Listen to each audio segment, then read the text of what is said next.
Hello, welcome back to my channel. My name is Carly Stevens and this is English Nerd. I have been missing for a hot second. I've been working on my author career and things like that, but I am back just in time for the AP English Literature exam, which this year is happening on May 7th, 2025. It's always that Wednesday of the first week of AP exams, so it's coming up really quickly. If you've been reading and analyzing and writing essays and practicing for the exam all the way along throughout this school year, you're in a good position to do well. However, if you are thinking, oh no, I have something like 2 weeks to get ready for this test and I'm not sure what the best practices are, that is what this video is here to help you with. I taught AP Lit for 10 years and I saw a lot of different students and essays, and I tended to see a lot of the same mistakes that would result in lower scores. It was these 5 mistakes, these 5 issues that got in the way of getting a good score the most often. Let's talk about the 5 most common mistakes that I see with AP English exam essays. So number 1 is not including enough textual evidence. So I get the question more often than not, what counts as textual evidence? Well, if you're looking at the poetry or prose essay, remember there are 3 essays in the essay portion of the exam. There's poetry, prose, and what I call the open question. If we're talking about the poetry or prose essays, then exact wording, actual quotations from the provided text counts as textual evidence. Doesn't need to be a complete sentence, doesn't even need to be a complete line of a poem. It can be a word here, a word there, a phrase here, a phrase there, as long as it is relevant evidence to your interpretation of the work. What does not count as textual evidence is you sort of describing what's going on in, say, the prose passage. That may be a helpful summary to kind of orient the reader to which part you're talking about, but that's not going to count as textual evidence. You need to bring receipts, you need to bring those quotations, otherwise you do not have a legitimate analysis that is truly backed up of that work. So for the poetry and prose, it must be direct quotations. For the open question, you're going to be asked a broad question and expected to draw from your experience throughout the class, throughout the year. So if you read A Tale of Two Cities during the class, or Their Eyes Were Watching God, or Macbeth, or whatever it is, then you can bring that in, your knowledge of that work, to answer the particular question.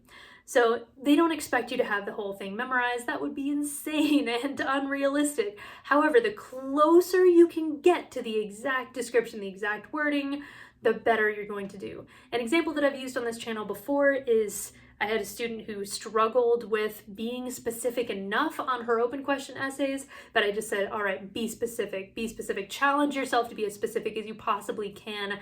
And then right at the end of the year, she used 1984, George Orwell's 1984, as the work that she was going to use to answer that open question. And she mentioned the pink spongy meat that Winston is forced to eat.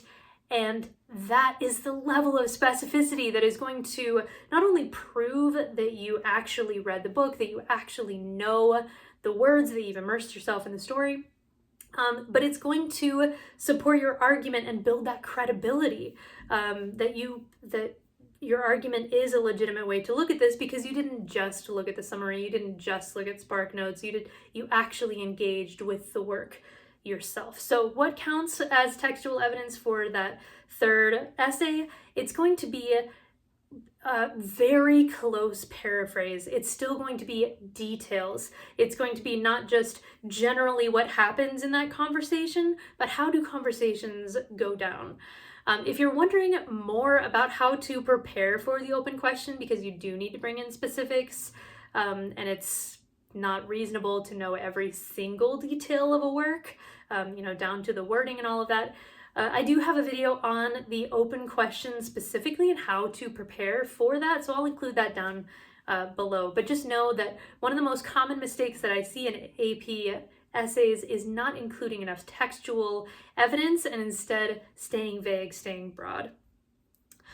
Number 2 is not explaining the evidence.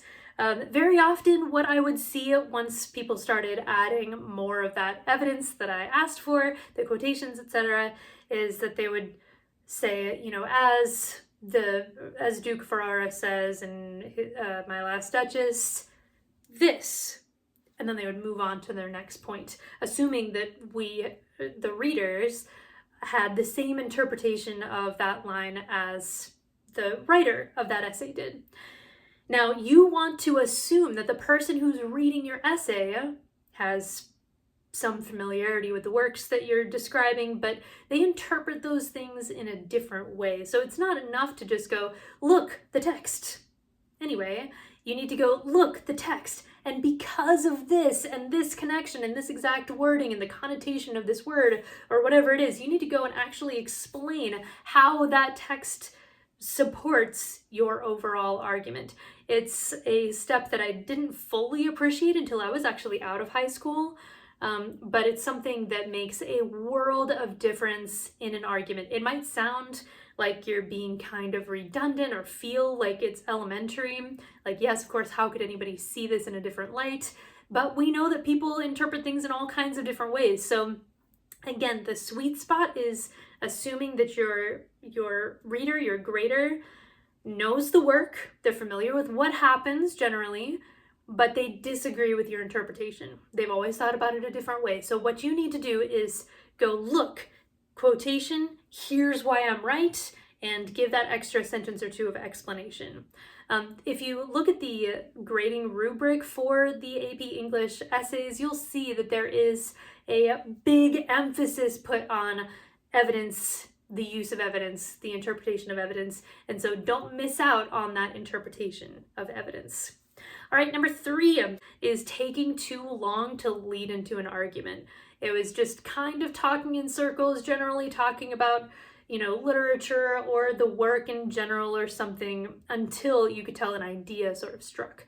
Now, I see why people do this. You want to begin writing as soon as possible so that you can get a decently sized essay by the end of 40 minutes. It's not that long to compose an entire essay and get your thoughts around big ideas and analysis. So it's fine if you don't have a completely fleshed out idea as soon as you start writing. That was not the problem.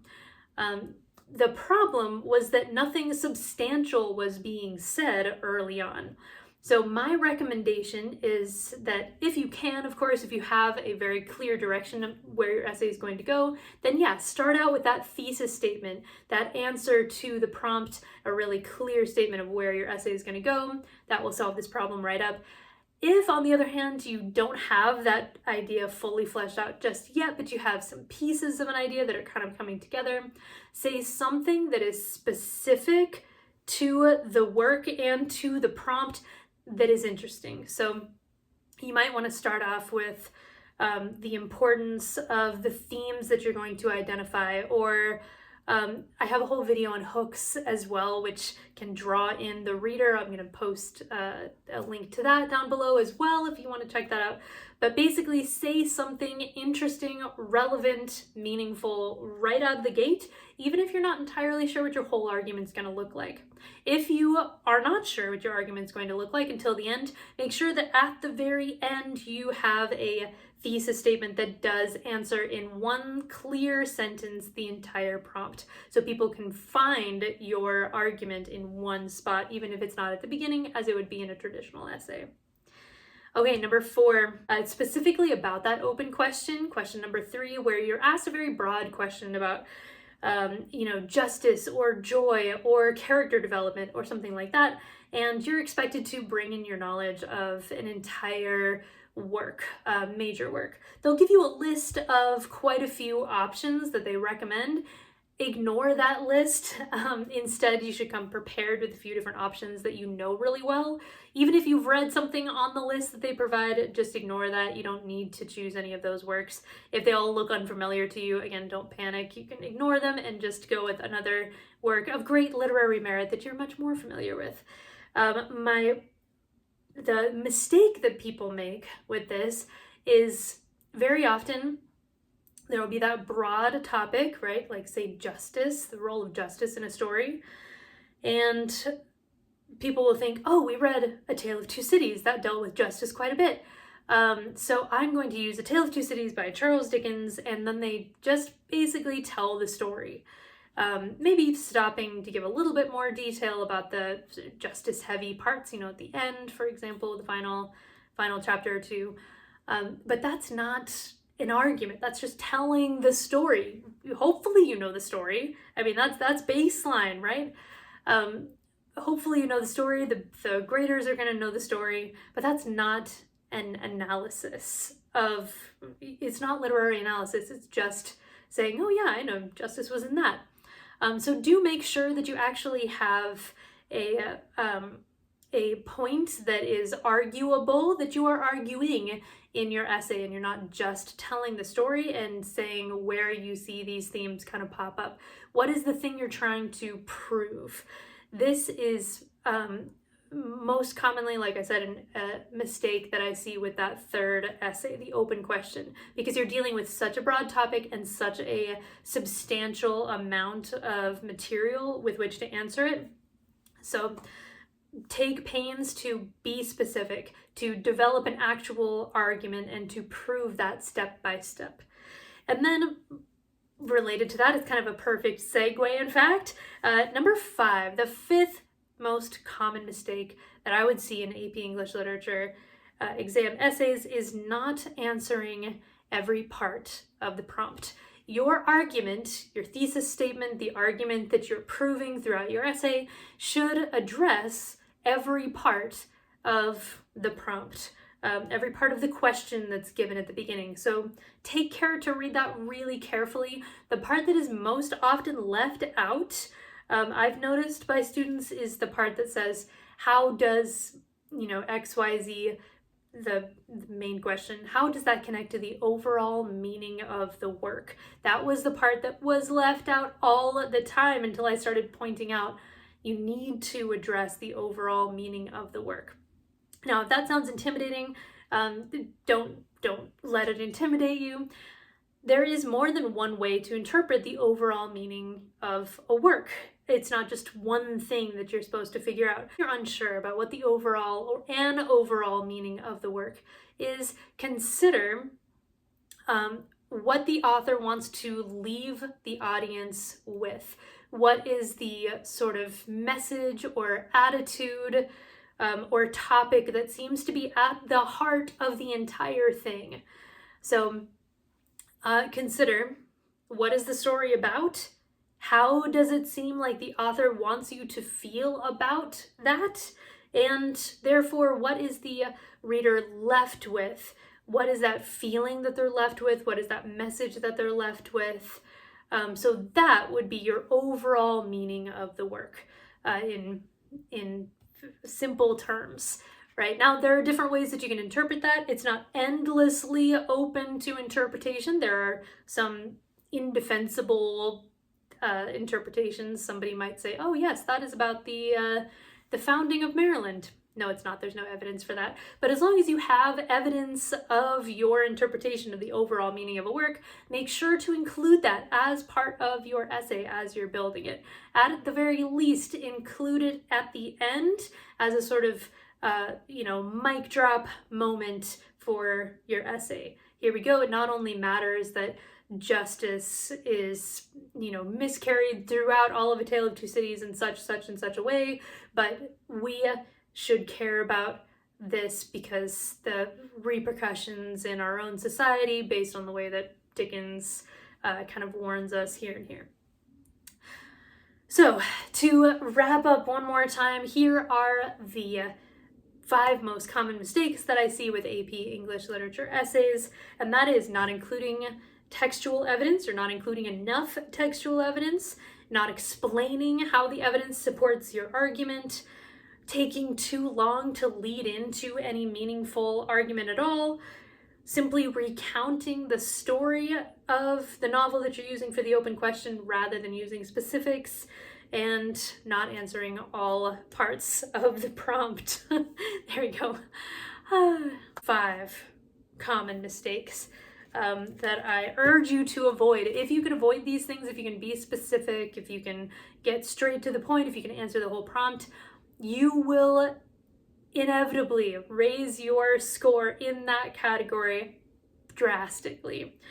So I wish you all the best, and I hope you feel prepared and good going into that exam on May 7th.